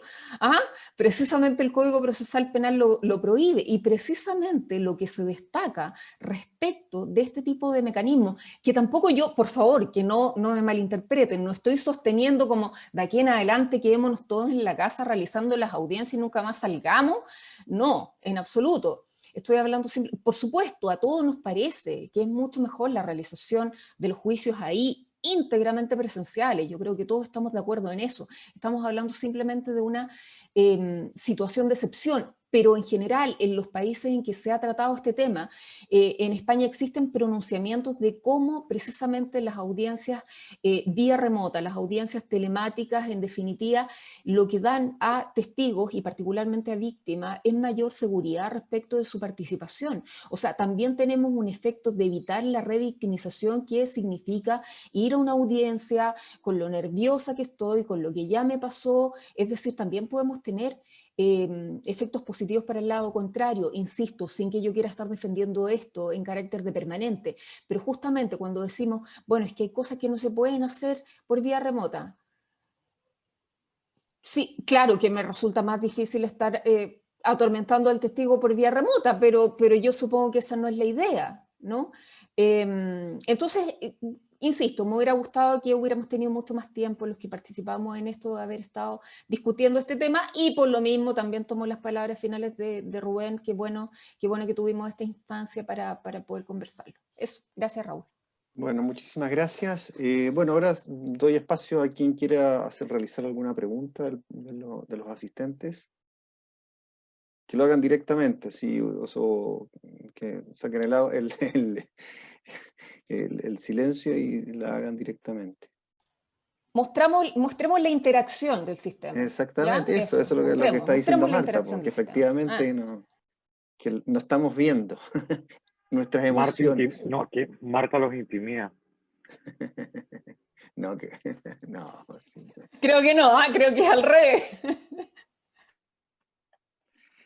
Bien, sí, ¿quién, perdón? ¿Alguien quiere? Al defensor, dice Armenakis, defensor sí. Francisco, quiero. Sí, disculpen, entro a las audiencias Francisco con Armenakis. esta cuenta, entonces quedó pegado ahí el defensor, digamos. Pero, Ya, bueno, por favor, pero me Francisco, gustó mucho si quieres mostrarte para que te perfecto, podamos sí. ver.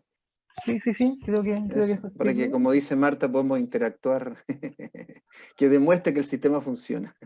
Me tiene que autorizar, parece, el organizador, porque... ya. Claro. Felipe, si puedes darle el video, por favor. Ahí está. Ahí sí. Hola, ¿cómo están? Hola, Buenas tardes. Buenas tardes. Mi pregunta va dirigida a don Rubén, digamos.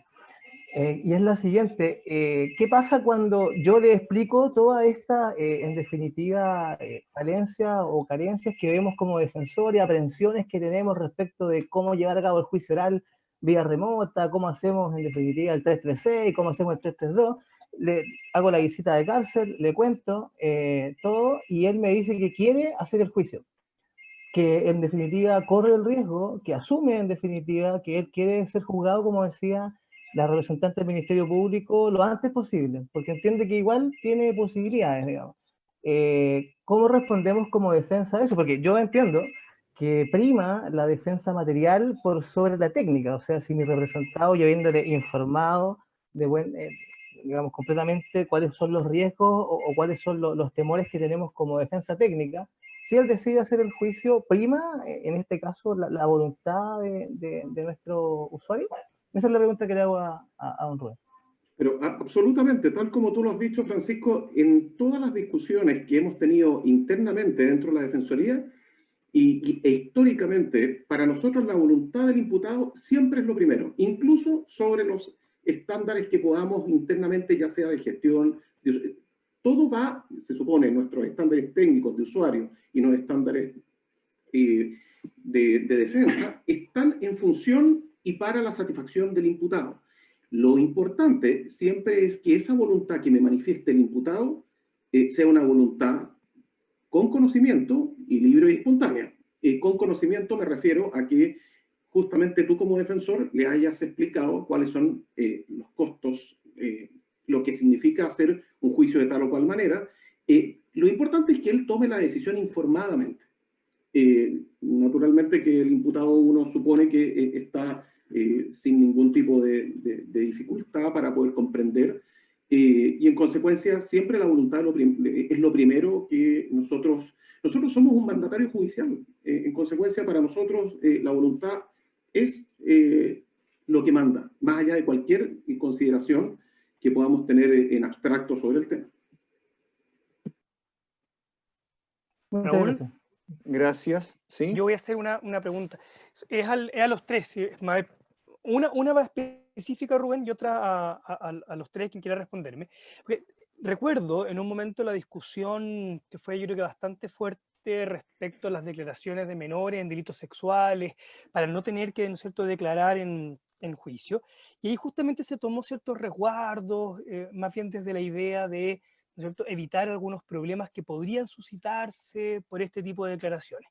Entonces, mi pregunta es si se discutió o si se está discutiendo, por ejemplo, la adopción de algún tipo de resguardo para evitar, por ejemplo, que se pueda, no sé, manipular un testimonio o que efectivamente, no sé, evitar más que nada manipulación de la prueba, y estoy pensando principalmente en la testimonial, si alguna vez se discutió. Y en ese sentido, Rubén, quería preguntarte si ustedes como institución, o incluso a Marta a lo mejor, si han tenido conocimiento de alguna experiencia, por ejemplo en Chile, yo escuché, pero yo creo que fue un rumor, ¿cierto? Un momento, una declaración de un carabinero donde parece que se le queda, no sé, prendido el audio o algo y parece que le están soplando lo que tiene que decir o dice no me acuerdo de nada, dígame. O sea, si hay alguna experiencia que haga, por ejemplo, que, no sé, desde un punto de vista institucional, a lo mejor la Defensoría esté tan reacia a permitir, sobre todo los juicios orales en formato online? O sea, eso es lo que quería plantearle a ustedes. Sí, mira, Osvaldo, precisamente para evitar que pueda existir esa incertidumbre, uno de los primeros, yo creo que resumí los 4 como aspectos mínimos, sin perjuicio que pueden haber más, pero los aspectos mínimos que se deberían regular respecto al juicio oral, el primero es lugar y control de la prueba, especialmente respecto de testigos y peritos. ¿Dónde van a estar y quién va a ver las circunstancias en que están declarando, si hay alguien o no que sea que los esté intimidando, sea que les esté soplando, alguien que verifique su identidad? Naturalmente que el lugar más idóneo para, ojalá fuese el mismo tribunal. Sin embargo, tampoco hay que cerrarse a que puedan ser de acuerdo al tipo de interés que haya. Eventualmente, si es un interés, consensuado, por eso que sirven de alguna manera estas audiencias de prefactibilidad que han existido a lo largo del país, que van en la línea de poder darle racionalidad a de acuerdo a las necesidades y comprendiéndose recíprocamente los intervenientes. Muchas veces el carabinero o el policía puede estar desde la propia comisaría si es que las circunstancias, las teorías del caso así justamente hacen lo más pertinente que esté allá, no hay necesidad de que esté acá.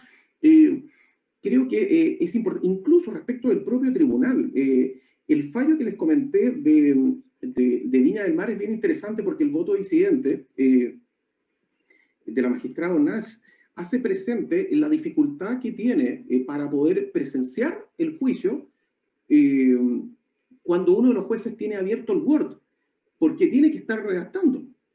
Y en consecuencia solo 2 quedan con la posibilidad de tener al menos esa visión o esa inmediación a través de la pantalla, pero el otro está escribiendo y por lo tanto perdió absolutamente el contacto, sin perjuicio de lo que son la estabilidad de la señal, la estabilidad del... afortunadamente hemos tenido acá, no hemos tenido problemas de comunicación, salvo algún hackeo por ahí que me rayó mi presentación, pero en general sabemos que no es totalmente estable la señal para poder confiar actuaciones que pueden ser complejas. Entonces, en rigor, experiencias como las que tú planteas, claro, se reportan, pero lo importante es generar ciertos acuerdos que permitan que los intervinientes puedan hacer su trabajo con el nivel de profesionalismo que lo podían hacer presencialmente. Si eventualmente hay que regular la presencialidad la semipresencialidad, y hay casos que eventualmente ni siquiera lo admiten, y por eso que tenemos que ser criteriosos para poder, muchas de las audiencias de trámite sin duda que las vamos a hacer de manera, pero audiencias de juicio también, las que son juicios meramente discursivos, donde hay solo teoría del caso jurídica en juego, la verdad que totalmente se podrían hacer vía remota. Los temas son los temas probatorios. De hecho, recuerdo también un oficio del fiscal nacional dirigido al presidente de la Corte Suprema, donde le reportaba una serie de aspectos operativos complejos, que uno si los leía, la verdad que eran todos muy razonables. Daba cuenta, no sé, probablemente Marta, tú nos puedes comentar algo, probablemente vienen de la experiencia que tuvieron los fiscales en el tema de llevar a los testigos, quién los recibía, cómo funciona el tribunal, es decir, una serie de aspectos que redundan finalmente en que el juicio oral que un fiscal pretende llevar a cabo en condiciones de normalidad no era posible. Y eso, justamente, aunque parezca obvio, pero por algo el Código Procesal Penal lo reguló de manera presencial y no de manera por videoconferencia. Y si la experiencia por videoconferencia es tan satisfactoria, bueno, quizás se pueden rescatar algunas cosas, porque sin duda la presencia de todos nunca va a ser lo mismo que por televisión. Lo importante es, y reitero, siempre, pongámonos de acuerdo, inicialmente de forma interinstitucional, pero sin duda finalmente por vía legislativa, porque es lo que permite dar al menos certezas además de igualdad al momento de regular o de implementar lo que se resuelve. Gracias, Rubén. No sé si Marta quieres agregar algo respecto a la pregunta de Osvaldo o lo que he señalado. Sí, no, muy breve a propósito de esto último que decía Rubén, porque en definitiva al otro ya me referí, o sea, y he insistido en esto de que justamente lo que lamento es que no nos hayamos abocado a definir esos aspectos que Osvaldo pregunta precisamente de resguardo para poder fortalecer, si podemos hablar de fortalecer, esta modalidad, ¿ya? Y respecto del oficio que comenta Rubén, es efectivo, ese oficio lo remitimos, y a propósito de esto les puedo contar el origen, a propósito de una reunión que tuvimos con la Suprema, con la ministra Chevesic, porque ella, el ministro Valderrama estaba participando en nuestra mesa, pero la ministra era la encargada de ver todo el tema de estado de excepción constitucional. Por lo tanto le ha tocado a AFP, le ha tocado mucho. Bueno, y en definitiva lo que nosotros tratamos de transmitirle es el tema de acceso a la justicia es de ustedes, no es de nosotros, ¿ya? Nosotros tenemos una labor de protección a víctimas y testigos, pero no nos confundamos, es otra cosa, una cuestión distinta, y ella, por supuesto, dice, claro, lo tenemos claro, entonces, ¿cuáles son los problemas que tienen? Cuéntenme cuáles son los problemas para ver cómo los mejoramos y, en definitiva, perfeccionamos o a lo menos mejoramos en algo este sistema para que funcione, porque estamos todos claros que la justicia no puede parar, digamos, no puede parar en absoluto y tenemos que ver la forma en que esto vaya avanzando. Ese objetivo tuvo este oficio que no sé por qué fue tomado, totalmente llevado hasta el Tribunal Constitucional diciendo el Ministerio Público está contra la realización de las audiencias virtuales. Absolutamente lo contrario. Lo que nosotros hicimos, porque justamente la ministra nos pide, sean por favor lo más detallados posible, conseguimos la información, levantamos la información desde la región y la pusimos casi sin filtro. Quizás eso no fue muy buena idea porque también se transmitió sin filtro.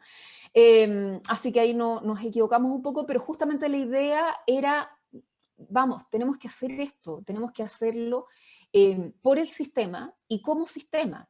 Tenemos que ver cómo nos arreglamos para que en definitiva la justicia siga funcionando. De eso se trataba. Eso solamente quería comentar. Bueno, muchísimas gracias. Bueno, vamos a ponerle término a esto, ya llevamos 2 horas y quisiera agradecerles a Marta, Gonzalo, a Rubén, también al público asistente por haber participado en este seminario. Muchísimas gracias. Ahí Andrés está aplaudiendo, como digo, hagamos un aplauso virtual entre todos y de agradecimiento. Bueno, señalarles que esta actividad la hemos grabado por YouTube, así que vamos a editar luego próximamente el video para dejarlo a disposición de ustedes en nuestro sitio web del Centro de Estudios de Derecho Penal. Como comentaba Osvaldo en un inicio, nosotros en el centro estamos potenciando esta área de procesal penal. Ya hemos realizado diversos ciclos, estamos con un diplomado en procesal penal, así que próximamente vamos a seguir realizando actividades de esta naturaleza. Así que bueno, me despido, les agradezco nuevamente su participación y espero que nos veamos en una próxima y pronta oportunidad. Muchísimas gracias. Nos vemos, Gracias que estén muy bien. Muchas gracias. Gracias. Gusto verlo. Chao, Adiós. chao, hasta luego. Chao, que estén muy Chao. bien, muchas gracias. Hasta Chao. luego.